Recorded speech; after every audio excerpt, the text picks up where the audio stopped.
Hello guys, welcome to our YouTube channel AVS Academy.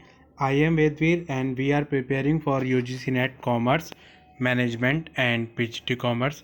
So guys, last class में हम लोगों ने कुछ बेसिक कॉन्सेप्ट ऑफ कॉमर्स के बारे में हम लोगों ने डिस्कस किया था कि हमारा सिलेबस क्या क्या है और कौन कौन सी यूनिट्स में डिवाइडेड है। तो चलिए आज की वीडियो जो है उसकी कंटिन्यू वीडियो है जिसमें हम लोग डिटेल एनालिसिस करेंगे सिलेबस के बारे में कि कौन सी यूनिट में कौन कौन से टॉपिक ऐसे हैं जो हमारे इम्पॉर्टेंट हैं और कौन कौन से सेगमेंट में हमारा जो एंटायर यूनिट है वो डिवाइडेड है। तो चलिए आज की वीडियो में हम आगे बढ़ते हैं। हम कौन कौन से कोर्सेज ऑफ़र करते हैं आपको, UGC NET commerce, UGC NET management and PGT commerce. So जो लोग हमारे चैनल पर न्यू हैं वो हमारे चैनल को लाइक करें, शेयर करें, सब्सक्राइब करें और आपके नोन और रिलेटिव में जितने भी लोग जान पहचान के हैं उनके साथ में हमारी वीडियोस को ज़्यादा से ज़्यादा शेयर करें ताकि उससे रिलेटेड इन्फॉर्मेशन उनको मिल सके और हमारा जो भी अपडेट आता है वो आपको इसके साथ में मिलता रहेगा वीडियो के साथ में।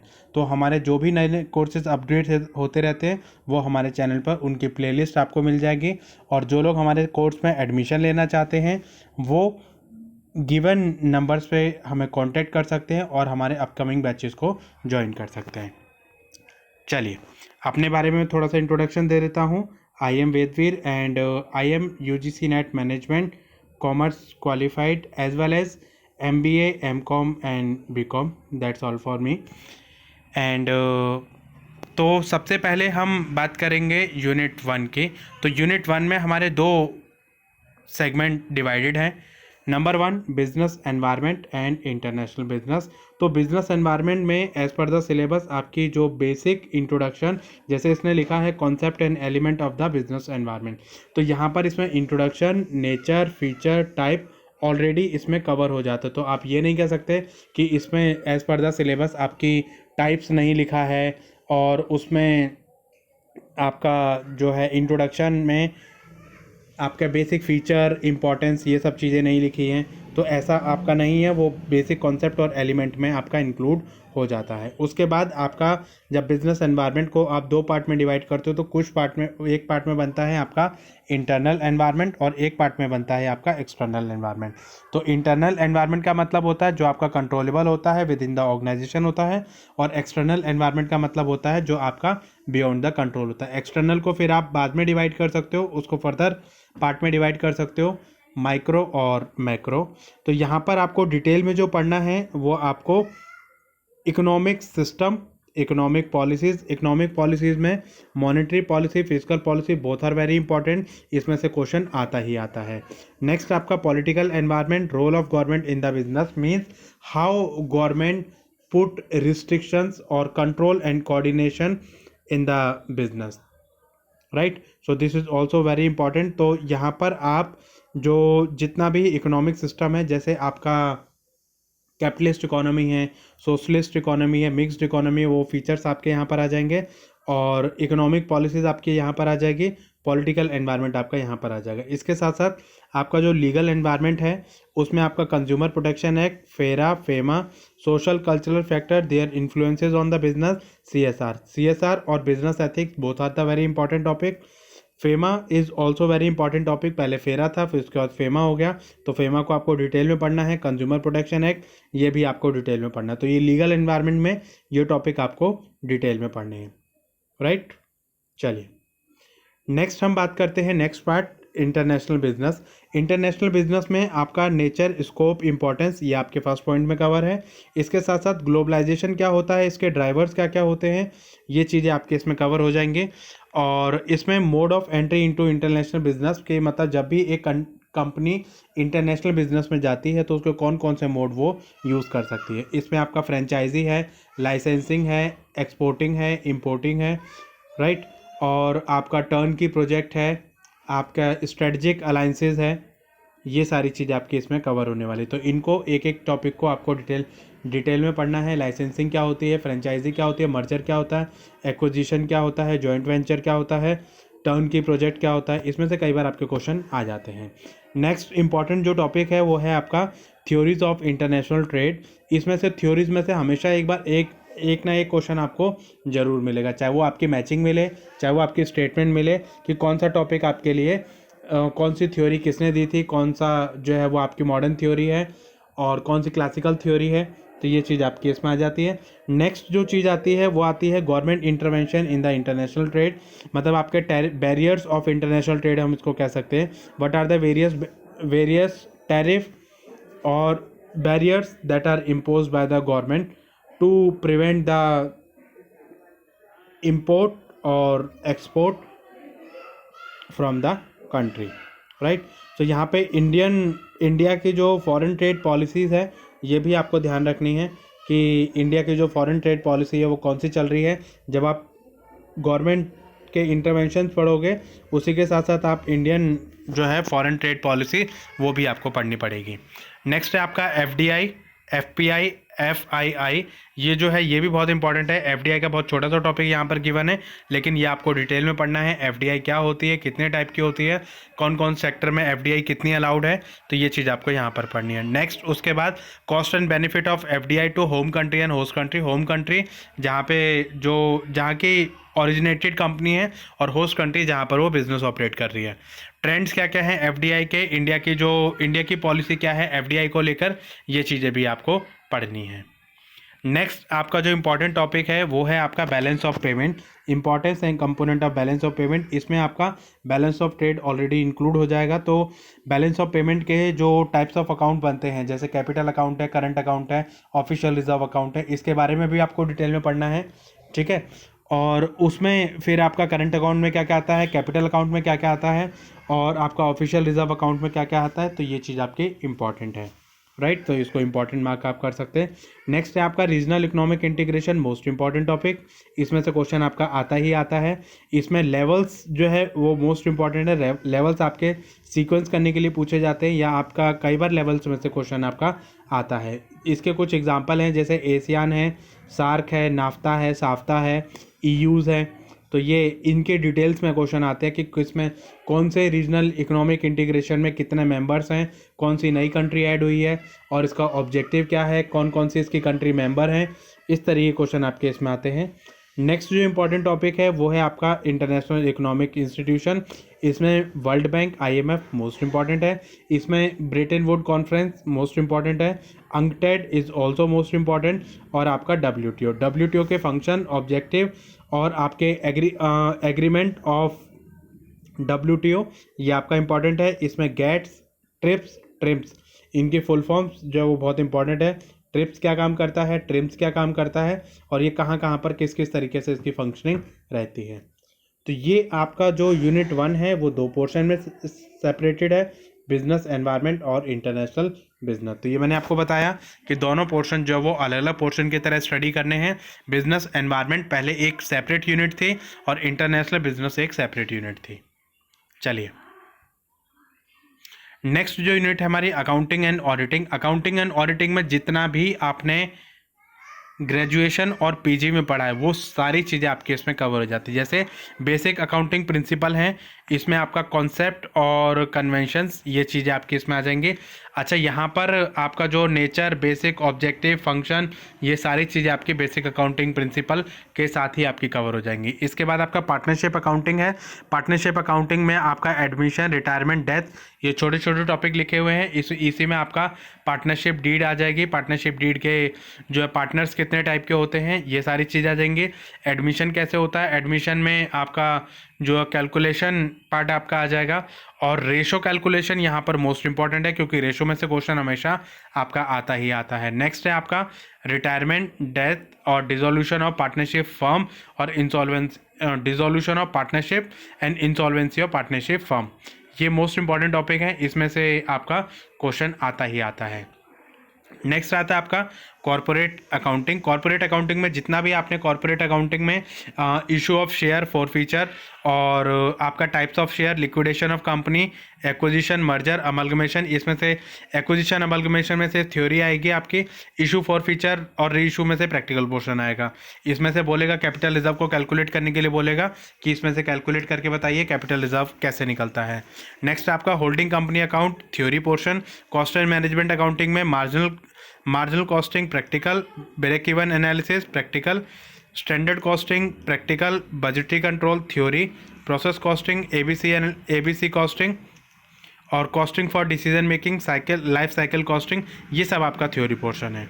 तो यहाँ पर जो आपका प्रैक्टिकल पोर्शन आता है एडमिशन, रिटायरमेंट, डेथ और आपका कैलकुलेशन ऑफ रेशो और इशू फॉर फीचर रीशो, इसमें से प्रैक्टिकल आता है आपका। और आता है आपका मार्जिनल कॉस्टिंग, इसमें आपका सीवीपी एनालिसिस आ जाएगा, ब्रेक इवन पॉइंट आ जाएगा, पीवी रेशो आ जाएगा और स्टैंडर्ड कॉस्टिंग, ये स्टैंडर्ड कॉस्टिंग में से आपका प्रैक्टिकल क्वेश्चन आता है। चलिए नेक्स्ट है target costing, kaizen costing, JIT, ये सब हमारा थ्योरी पोर्शन है। फाइनेंशियल स्टेटमेंट एनालिसिस में ratio practical as well as theory, fund flow analysis ये थ्योरी पोर्शन है, cash flow analysis theory portion है। बट कभी कभी कैश फ्लो में से आपको पूछ लेता है कि कैश फ्लो की जो एक्टिविटीज़ होती है, 3 तरीके की एक्टिविटी होती है, कौन कौन सी, ऑपरेटिंग, इन्वेस्टिंग, फाइनेंसिंग। तो कभी कभी एक छोटी छोटी क्वेश्चन दे देगा आपको और बोल देगा इनसे कैलकुलेट करके बताइए ज़रा कि कहाँ कहाँ से ऑपरेटिंग एक्टिविटी कैलकुलेट करोगे, फाइनेंसिंग एक्टिविटी कैलकुलेट करोगे और इन्वेस्टिंग एक्टिविटी कैलकुलेट करोगे। नेक्स्ट आपका human resource accounting, inflation accounting, environmental accounting, ये सब हमारा थ्योरी पोर्शन है। उसके बाद है हमारा इंडियन अकाउंटिंग स्टैंडर्ड IFRS, ये आपका यहाँ पर आपका आ जाएगा थ्योरी पोर्शन। लेकिन इसमें से ये इंपॉर्टेंट है अकाउंटिंग स्टैंडर्ड, ये आपके आते ही आते हैं। नेक्स्ट जो आपका पोर्शन इसमें ऐड कर रखा है ऑडिटिंग, ऑडिटिंग यहाँ पर आपका आ जाएगा नेक्स्ट पोर्शन। ऑडिटिंग में आपका इंडिपेंडेंट फाइनेंशियल ऑडिट, इसमें आपका जो ऑडिटिंग का जो बेसिक है, बुक कीपिंग वगैरह ये सारा आपका आ जाएगा इसमें। Vouching, verification, valuation of assets and liability ये आ जाएगा और आपके रिसेंट ट्रेंड्स आ जाएंगे। इसी के साथ साथ आपकी क्वालिफिकेशन और आपकी डिसक्वालिफिकेशन और आपका ऑडिट रिपोर्ट, ठीक है, ये आपका आ जाएगा। और आपका रिमूवल कैसे किया जाता है, अपॉइंटमेंट कैसे किया जाता है, उसका राइट्स, ड्यूटी, रिस्पॉन्सिबिलिटी, ये सब चीज़ें आपकी जो वो ऑडिटिंग के बेसिक उसमें आ जाएंगे। ठीक है, ये यूनिट नंबर 2। नेक्स्ट हम बात करेंगे यूनिट नंबर 3 की। यूनिट नंबर 3 है आपकी बिजनेस इकोनॉमिक्स। तो बिजनेस इकोनॉमिक्स में जो भी आपने बेसिक पढ़ा है माइक्रो इकोनॉमिक्स, वो आपका सारा यहाँ पर कवर होने वाला है कि फर्म का ऑब्जेक्टिव क्या रहता है, डिमांड क्या रहती है।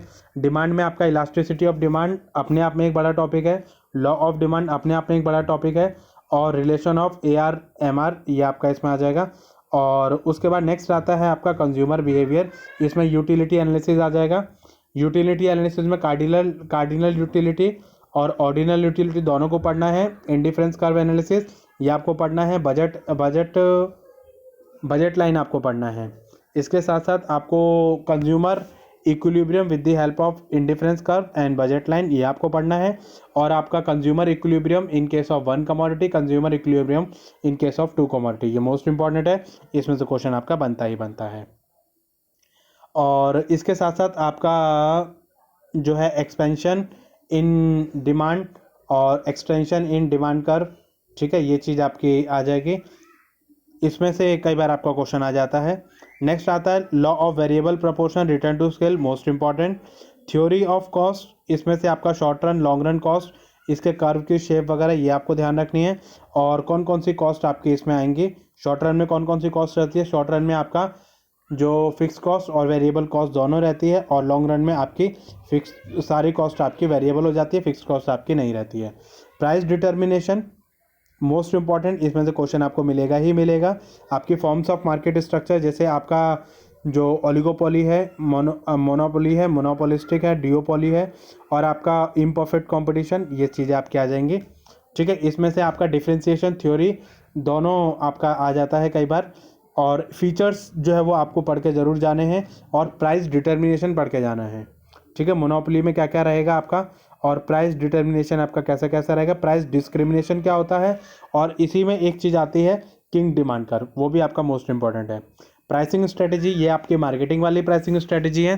प्राइस स्कीमिंग क्या होती है, प्राइस पेनिट्रेशन क्या होता है, पीक लोड प्राइसिंग क्या होती है, ये चीज़ आपकी बिजनेस इकोनॉमिक्स में आ जाएंगी। ठीक है, चलिए नेक्स्ट है आपका बिजनेस फाइनेंस, इसको हम फाइनेंशियल मैनेजमेंट भी कह देते हैं। इसमें आपका nature, scope, business sources of business finance, इसमें लीज फाइनेंसिंग इसलिए हाईलाइट कर रखा है क्योंकि लीज फाइनेंसिंग को आपको थोड़ा सा डिटेल में पढ़ना है। Cost of capital, time value of money, cost of capital में से theory as well as practical, capital structure की थ्योरी, उसके assumption most important, capital budgeting की टेक्निक्स और उसका practical portion, working capital management most important, इसमें से आपको उसकी थ्योरी आएगी आपकी, और ईओक्यू का प्रैक्टिकल आपका आना ही आना है, डिविडेंड डिसीजन इसकी theory policy, risk and return analysis, asset securitisation most important है, और उसके बाद international monetary system, foreign exchange और आपके हेजिंग टेक्निक्स, एडीआर जीडीआर और multinational capital budgeting, international arbitrage, ये आपकी मोस्ट इंपॉर्टेंट है फाइनेंशियल पॉइंट ऑफ व्यू से। ठीक है, तो ये वाली जो यूनिट है आपके थ्योरी प्रैक्टिकल दोनों यूनिट के हिसाब से इंपॉर्टेंट है, थ्योरी के लिए भी प्रैक्टिकल के लिए भी। तो इसमें आपके जितनी भी थ्योरीज हैं वो आपको पढ़नी है, और उसके साथ साथ जितनी भी एजम्पशंस हैं और जो उनके फॉर्मूले हैं वो आपको बहुत ही अच्छे से पढ़ने हैं, क्योंकि इसमें से कई बार आपके फॉर्मूले में से क्वेश्चन आपका आ जाता है, बहुत ही डायरेक्ट क्वेश्चन दे देता है कि इसका फॉर्मूला क्या है, उसका फॉर्मूला क्या है, ये किसको रिप्रेजेंट करता है, वो किसको रिप्रेजेंट करता है, बहुत डायरेक्ट क्वेश्चन आपका आता है कई बार। ठीक है, नेक्स्ट है आपका unit number 5, business statistics and research methodology. Business statistics एक अलग पोर्शन है, रिसर्च मैथोलॉजी एक अलग पोर्शन है। बिजनेस स्टैटिक्स में आपका सेंट्रल टेंडेंसी देखो इसमें छोटा सा पोर्शन दे दिया, लेकिन सेंट्रल टेंडेंसी में मीन, मीडियन, मोड, उसके फीचर्स, कैलकुलेशन। डिस्पर्जन में range, quartile deviation, mean deviation, standard deviation, ये सारी चीज़ आ जाएंगी। डिस्पर्जन में छोटा सा वर्ड लिख दिया, लेकिन आपको जो है वो डिटेल में पढ़ना है। नेक्स्ट आता है मेजर ऑफ स्क्यूनेस, कोटोसिस, ये आपका आ जाएगा। ठीक है, इसको स्क्यूनेस क्या होती है आपकी, कोटोसिस क्या होता है, और जो है कोटोसिस के टाइप क्या क्या होते हैं आपके, वो चीज़ आपको पढ़नी है। ठीक है, कोरिलेशन रिग्रेशन, ये आपका जो है वो थ्योरी पोर्शन के लिए इंपॉर्टेंट है। और प्रोबेबिलिटी बेस्ड थ्योरम, इसमें से कई बार क्वेश्चन आता है। प्रोबेबिलिटी डिस्ट्रीब्यूशन, अच्छा प्रोबेबिलिटी डिस्ट्रीब्यूशन में से एक क्वेश्चन आपको ज़रूर मिलेगा। Binomial, Poisson, normal distribution. ठीक है, नॉर्मल डिस्ट्रीब्यूशन में से भी कई बार आपके फीचर्स पूछ लेता है। और नेक्स्ट आपका पेपर 1 का जो रिसर्च है वो सारा आपका यहाँ पर आएगा। Concept, types, research design, data collection, sampling technique, ये आपकी पेपर 1 में भी है, पेपर 2 में भी है। और central limit theorem, standard error और हाइपोथेसिस टेस्टिंग पेपर 1 में नहीं है, लेकिन वहाँ पर भी अगर आप पढ़ लोगे तो ज़्यादा बेटर रहेगा, क्योंकि कई बार आपको पेपर 1 में भी क्वेश्चन आपको देखने को मिल जाएंगे। नेक्स्ट है आपका रिपोर्ट राइटिंग। ठीक है, तो यहाँ पर पेपर 1 का जो रिसर्च वाला पोर्शन है वो यहाँ पर कवर हो जाएगा, और उसके बाद आपके स्टैट्स कवर हो जाएगी। ठीक है, चलिए नेक्स्ट यूनिट है हमारी business management and human resource management, most important. इसमें से फंक्शन, नेचर ऑफ मैनेजमेंट, इसमें ये चीज़ आ जाएगी। Basic, nature, function, features, importance, ये चीज़ आपकी आ जाएगी। और planning, organising, staffing, directing, controlling, these are the basic function. Definition वगैरह सब चीज़ें इसी में इंक्लूड हो जाती है। ऑर्गेनाइजेशन स्ट्रक्चर, इसमें से क्वेश्चन मिलेगा ही मिलेगा। Span of control, most important. Authority, responsibility, delegation, decentralisation, एक क्वेश्चन मिलेगा। मोटिवेशन के थ्योरीज में से क्वेश्चन मिलेगा। लीडरशिप में से क्वेश्चन मिलेगा। Corporate governance and business ethics. ठीक है, कॉर्पोरेट गवर्नेंस के पिलर वगैरह कई बार आपके पूछे जाते हैं। कॉर्पोरेट गवर्नेंस क्या होती है, कैसे काम करती है, ये इंपॉर्टेंट है। चलिए नेक्स्ट है आपका ह्यूमन रिसोर्स मैनेजमेंट। इसका जो बेसिक फंक्शन है वो आपको पढ़ना है, कॉन्सेप्ट आपको पढ़ने हैं, और ह्यूमन रिसोर्स कैसे हमारे बिजनेस में इंपॉर्टेंट है, उसके फंक्शन क्या है, नेचर क्या है, फीचर्स क्या है, ये चीज़ कई बार आपके पूछ ली जाती है। इंपॉर्टेंस क्या है। Next human resource planning, recruitment, development, selection, succession planning, ये चीज़ आपकी इंपॉर्टेंट है। अच्छा, इसमें से रिक्रूटमेंट छोटा सा प्रोसेस दे दिया, सिलेक्शन छोटा सा दे दिया, लेकिन ये अपने आप में एक जो है एक डिटेल टॉपिक है, तो आपको इसको डिटेल में पढ़ना है। कंपनसेशन मैनेजमेंट, मोस्ट इंपॉर्टेंट, इसमें से क्वेश्चन मिलेगा ही मिलेगा। जॉब इवैल्यूएशन, इंसेंटिव्स और आपके फ्रिंज बेनिफिट, परफॉर्मेंस अप्रेजल में से क्वेश्चन मिलेगा आपको। कलेक्टिव बार्गेनिंग की थ्योरीज आपको मिलती हैं। पर्सनैलिटी, परसेप्शन, ये सब आपका ओबी का पोर्शन आ जाएगा।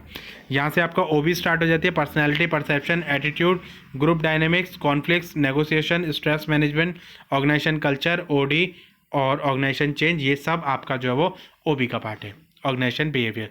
तो देखो वैसे इसमें 3 यूनिट कवर हो जाती हैं आपके यूनिट नंबर 6 में, बिजनेस मैनेजमेंट, एचआरएम और ओबी। ठीक है, तो इसमें ओबी को अलग पढ़ना है आपको। ओबी में आपके जो बेसिक थ्योरीज हैं वो भी आपके आ जाएंगी। अच्छा, इसमें बिजनेस मैनेजमेंट के जो थ्योरीज हैं, जैसे साइंटिफिक थ्योरी है और आपकी क्लासिकल थ्योरी है, न्यू क्लासिकल थ्योरी है, एडमिनिस्ट्रेटिव थ्योरी है, मैक्स वेबर की थ्योरी है, ह्यूमन रिलेशन थ्योरी, ये मोस्ट इंपॉर्टेंट है। इसमें से क्वेश्चन आपका मिलेगा ही मिलेगा। चलिए, नेक्स्ट है आपका banking and financial institution. Banking क्या होती है, उसके फंक्शंस क्या होते हैं, इंडियन फाइनेंशियल सिस्टम, ये ओवरव्यू में ही आपका कवर कर देगा। बैंकिंग के टाइप्स क्या क्या हैं, उसकी क्लासिफिकेशन क्या क्या है, ये चीज़ आपसे पूछ लेगा। और इसके साथ साथ आपसे पूछ लेगा टाइप्स ऑफ बैंक क्या क्या हैं आपके, commercial bank, regional rural bank, foreign bank, और आपका जो है प्राइवेट बैंक और पब्लिक बैंक, कोऑपरेटिव बैंक, ये सारा आ जाएगा। रिजर्व बैंक ऑफ इंडिया, इसके फंक्शनिंग रोल, मॉनेटरी पॉलिसीज़ यहाँ पर भी आ जाएंगे, और मॉनेटरी पॉलिसीज़ आपके वहाँ पर भी हैं। कौन से टॉपिक में, यूनिट नंबर 1 में। Next, financial sector reform, banking sector reforms, आपकी बासल नॉर्म्स और रिस्क मैनेजमेंट, एनपीए में से क्वेश्चन आता है आपका। फाइनेंशियल मार्केट में से क्वेश्चन मिलेगा आपको, मनी मार्केट, कैपिटल मार्केट, और कैपिटल मार्केट को 2 पार्ट में डिवाइड कर देगा, प्राइमरी मार्केट और secondary market. Money market is for short term and capital market is for long term. Next आपका गवर्नमेंट सिक्योरिटी मार्केट, ये थ्योरी पोर्शन है।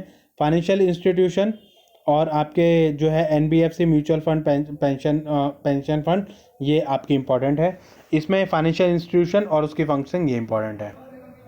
चलिए, नेक्स्ट आपका फाइनेंशियल रेगुलेटर इन इंडिया, ठीक है, कौन कौन से आपका जो है आरबीआई वगैरह, इन सब चीज़ों के बारे में पढ़ना है।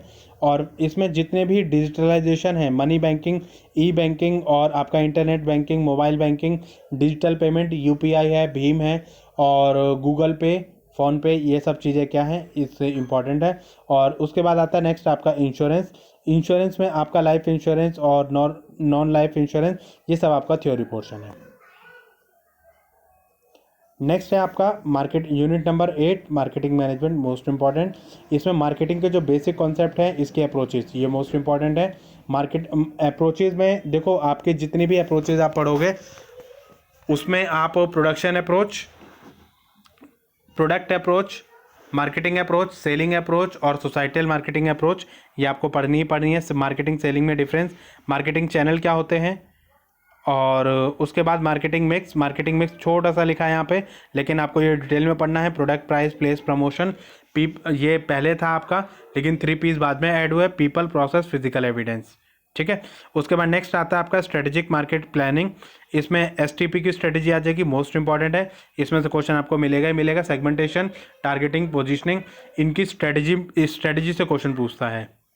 प्रोडक्ट डिसीजन, अब आपने पहले जो मार्केटिंग मिक्स पढ़ा था उसको एक एक टॉपिक को डिटेल में पढ़ोगे। Product, price, place, promotion, product क्या होता है, प्रोडक्ट लाइन क्या होती है, प्रोडक्ट मिक्स क्या होता है, प्रोडक्ट लाइफ साइकिल क्या होती है, न्यू प्रोडक्ट डेवलपमेंट क्या होता है, और प्रोडक्ट लाइफ साइकिल, ये जो है ये इंपॉर्टेंट है आपके। नेक्स्ट है आपका प्राइसिंग डिसीजन। जो प्राइसिंग आपने उसमें देखा था बिजनेस इकोनॉमिक्स वाली यूनिट में, और यहाँ पर जो प्राइसिंग डिसीजन है वो ऑलमोस्ट सेम है, ठीक है। प्रमोशन डिसीजन, आपका रोल ऑफ प्रमोशन आपके क्या क्या रहते हैं, advertisement, personal selling, publicity, sales promotion, tools, techniques, ये सब इसमें से क्वेश्चन आपका आता ही आता है, ठीक है। पर्सनल सेलिंग और आपका एडवर्टीजमेंट और सेल्स प्रमोशन, इनमें क्या फ़र्क होता है, ये सब चीज़ें आपके आ जाएंगी। नेक्स्ट आपका डिस्ट्रीब्यूशन डिसीजन, इसमें आपका चैनल ऑफ डिस्ट्रीब्यूशन आपका क्या है, लेंथ क्या होती है, और फैक्टर कौन कौन से होते हैं, ये इंपॉर्टेंट है। और उसके बाद आपका आ जाएगा consumer behaviour, consumer buying process, इसको सीक्वेंस करने के लिए बोलता है। फैक्टर इन्फ्लुएंसिंग से क्वेश्चन आता है। Service market, trends in marketing, ठीक है। CRM, logistic management, service marketing वगैरह, ये चीज़ें इंपॉर्टेंट है। नेक्स्ट है legal aspect of the business, यहाँ पर सारा लॉ का पोर्शन है आपका। इसमें इंडियन कॉन्ट्रैक्ट एक्ट, ये चीज़ें इंपॉर्टेंट है, 1872। उसके बाद स्पेशल कॉन्ट्रैक्ट में आपका indemnity, guarantee, bailment, praise, contract of agency, ये 5 चीज़ें आपके लिए इंपॉर्टेंट है। एलिमेंट ऑफ वैलिड कॉन्ट्रैक्ट, ये इंपॉर्टेंट है। फ्री कंसेंट इंपॉर्टेंट है। डिस्चार्ज ऑफ कॉन्ट्रैक्ट, देखो discharge of contract, breach of contract, remedy against the breach, quasi contract, ये अपने आप में एक टॉपिक है, एक मेजर टॉपिक है। यहाँ पे छोटा सा इसने लाइन लिख के दे दिया है, इसलिए बाकी जो चीज़ें हैं वो ऑटोमेटिकली आपकी इसमें कवर हो जाएंगी। इसी से एक नया एक्ट निकला आपका, सेल ऑफ गुड एक्ट 1930, ठीक है। इसमें सेल और एग्रीमेंट टू सेल और डॉक्ट्राइन ऑफ कैविएट एम्प्टर को आपको पढ़ना है। राइट ऑफ अनपेड सेलर, ये आपको पढ़ना है, ठीक है। नेगोशिएबल इंस्ट्रूमेंट एक्ट 1881, जब आपको कुछ याद ना हो तो इनके ईयर जरूर याद कर लेना, क्योंकि ईयर में से मोस्ट ऑफ द टाइम आपके क्वेश्चन आ जाते हैं। चाहे मैचिंग पूछ ले, चाहे सीक्वेंस करने के लिए बोल दे, या आपको बोल दे कि भाई ईयर, आपको वो दे देगा कॉन्ट्रैक्ट के नाम दे देगा आपको और बोल देगा इनके ईयर ऑफ अकरेंस की वजह से आप इनको जो सीक्वेंस करो कि पहले कौन सा आया था और उसके बाद कौन सा आया था। चलिए, उसके बाद आपका नेक्स्ट है आपका कंपनी एक्ट 2013। ठीक है, इसमें जो भी लेटेस्ट अमेंडमेंट है वो आपको पढ़नी है। LLP आपको पढ़ना है, कॉम्पिटिशन एक्ट 2002, IT एक्ट 2000, इसमें साइबर क्राइम उसकी पेनल्टी, RTI एक्ट 2005 और IPR patent trademark copyright emerging issue हमारे क्या क्या है इंटेलेक्चुअल प्रॉपर्टी में, और आपका GST मोस्ट इंपॉर्टेंट है आपका, जिसमें से क्वेश्चन आपके आते ही आते हैं। GST हमारे कौन से मॉडल पे काम करता है, GST के टाइप्स क्या क्या होते हैं, और अगर एक कंपनी को, ये टॉपिक रहेगा आपका कि अगर एक कंपनी GST लेती है तो उस पर कौन कौन से टॉपिक में उसको कवर करेगी, और कितना पोर्शन आपका सेंट्रल गवर्नमेंट को जाएगा, कितना पोर्शन आपका स्टेट गवर्नमेंट को जाएगा, इसमें से क्वेश्चन आपका आता है। नेक्स्ट है यूनिट नंबर 10। ये है आपकी income tax and corporate tax planning. ये आपके दो पार्ट में डिवाइडेड है, इनकम टैक्स और कॉर्पोरेट टैक्स प्लानिंग। वैसे तो 3 पार्ट हैं इसके। इनकम टैक्स का आपका जो बेसिक कॉन्सेप्ट है वो रेजिडेंशियल स्टेटस टैक्स इंसिडेंस, ये आपका आ जाएगा। Exempted income, agriculture income, computation of taxable income under the various head. Under the various head का मतलब क्या है, आपके जो 5 हेड्स ऑफ इनकम है, यानी income from salary, income from house property, PGBP, capital gain और इनकम फ्रॉम अदर सोर्स।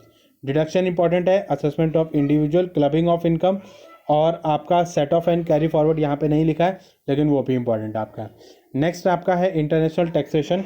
ये आपका अलग उसमें आ जाएगा कि अगर कोई कंपनी इंटरनेशनल ट्रांजेक्शन करती है तो वहाँ पर उसको कौन कौन सी चीज़ें आपको कवर करनी है। ठीक है, इसमें डबल टैक्सेशन और अवॉइडेंस मैकेनिज्म और ट्रांसफ़र प्राइसिंग, डबल DTA और आपका ट्रांसफ़र प्राइसिंग, ये तो मोस्ट इंपॉर्टेंट है। नेक्स्ट पोर्शन है आपका कॉर्पोरेट टैक्स प्लानिंग। अगर एक कंपनी को कॉर्पोरेट टैक्स को प्लान करना है तो वो कैसे कैसे कर सकते हैं, टैक्स अवॉइडेंस क्या होता है, टैक्स इवेजन क्या होता है, इसकी टेक्निक्स क्या क्या हैं, और आपका मेक और बाय डिसीजन, कंपनी जो वो इस तरीके से डिसीजन लेके बना सकती है कि हमें खुद बनाना चाहिए या ख़रीदना चाहिए, हमें ओन करना चाहिए, लीज़ करना चाहिए, रिटेन करना चाहिए, या आपको जो है रिमूवल करना चाहिए, रिप्लेसमेंट आपको करना चाहिए, शटडाउन या कंटिन्यू ऑपरेशन करना है। इसमें आपको ध्यान रखना है कि हमें शटडाउन करने में फ़ायदा है या कंटिन्यू करने में फ़ायदा है। इसके साथ साथ हमारी deduction, collection of taxes, advance payment of taxes, E filing of income tax return. E filing जो मोस्ट इंपॉर्टेंट है, इसी के साथ साथ आपका ई फाइलिंग के साथ साथ आपका पैन कार्ड वगैरह, ये सारी चीज़ें भी आ जाएंगी। ठीक है, स्लैब्स वगैरह, लेटेस्ट अमेंडमेंट वगैरह, ये सब चीज़ें आपको पढ़नी है, तो ये तो बताने की ज़रूरत आपको है ही नहीं। So thank you guys for watching this video. I hope आपका जो सिलेबस है, एंटायर सिलेबस का जो ओवरव्यू है आपको मिल गया है कि कौन कौन सा टॉपिक आपका कहाँ कहाँ पर इम्पॉर्टेंट है, और इससे आपको जो है अब आपको जो पढ़ाई करनी है वो इसके अकॉर्डिंगली ही करनी है। और इसमें आपको ये पता चल गया होगा कि भाई कौन कौन से यूनिट में से हमें क्या क्या चीज़ें कवर करनी है और कौन सी यूनिट को किस तरीके से हमें स्टडी करना है। So thank you guys, and हमारे चैनल को लाइक करें, शेयर करें, सब्सक्राइब करें। EVS अकेडमी पर आपको एडमिशन लेने के लिए आप जो भी हमारे फॉलोइंग नंबर्स हैं, जो आपकी स्क्रीन पर जो नंबर आ रहे हैं, उन नंबर्स पे कांटेक्ट करें, और हमारे जो लेटेस्ट बैच है उसमें एडमिशन लेने के लिए हमें कांटेक्ट करें, और हमारे वीडियोस को ज़्यादा से ज़्यादा अपने फ्रेंड सर्कल में शेयर करें, लाइक करें, सब्सक्राइब करें। वीडियो कैसी लगी कमेंट सेक्शन में बताना ना भूलें। थैंक यू गाइस, जल्द ही मिलते हैं आपको नेक्स्ट वीडियो में, जिसमें हम लोग आगे आपकी जो यूनिट्स हैं उनको कवर करेंगे। Thank you guys.